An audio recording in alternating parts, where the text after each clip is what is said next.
Healthy খাবার মানে boring না। আজকের এই কালারফুল চিকেন রেসিপিটা একবার ট্রাই করে দেখো। ক্যারট, বিনস, ক্যাপসিকাম, পাপাইয়া দিয়ে বানানো এই ডিশ বডি আর মাইন্ড দুটোকেই হ্যাপি রাখবে।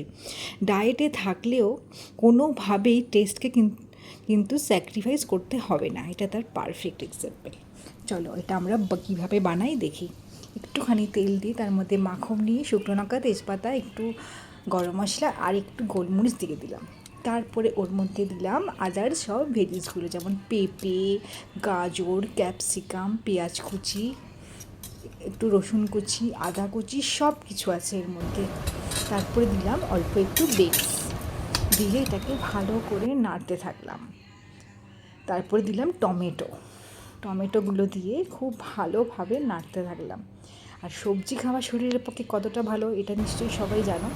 তারপরে দিলাম আদা রসুনের পেস্ট আর দিলাম হলুদ গুঁড়ো। এরপরে এর মধ্যে দেবো কাশ্মীরি মির্চ, দিয়ে খুব ভালোভাবে এটাকে নাড়তে হবে, দিয়ে খুব ভালোভাবে নেড়ে একটু কষাতে হবে। ডায়েটে এই রেসিপিটা একবার করে দেখো, দারুণ খেতে হয়।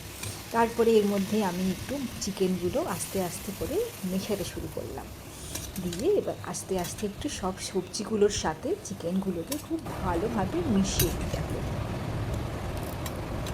তারপরে ওর মধ্যে একটু নুন দিয়ে দিতে হবে, যাতে মশলা আর চিকেনগুলোর মধ্যে একটু নুন ভালো করে যেতে পারে। এভাবে নাড়িয়ে টাড়িয়ে রেখে দিয়ে তারপর একটু চাপা দিয়ে দিলাম। ব্যাস, এরপরেই আমি একটু এর মধ্যে গরম জল ঢেলে দিলাম, তৈরি হয়ে গেল চিকেন। দেখো কি সুন্দর, আর ওপর দিয়ে একটুখানি ধনে পাতা কুচি দিয়ে দিয়েছিলাম।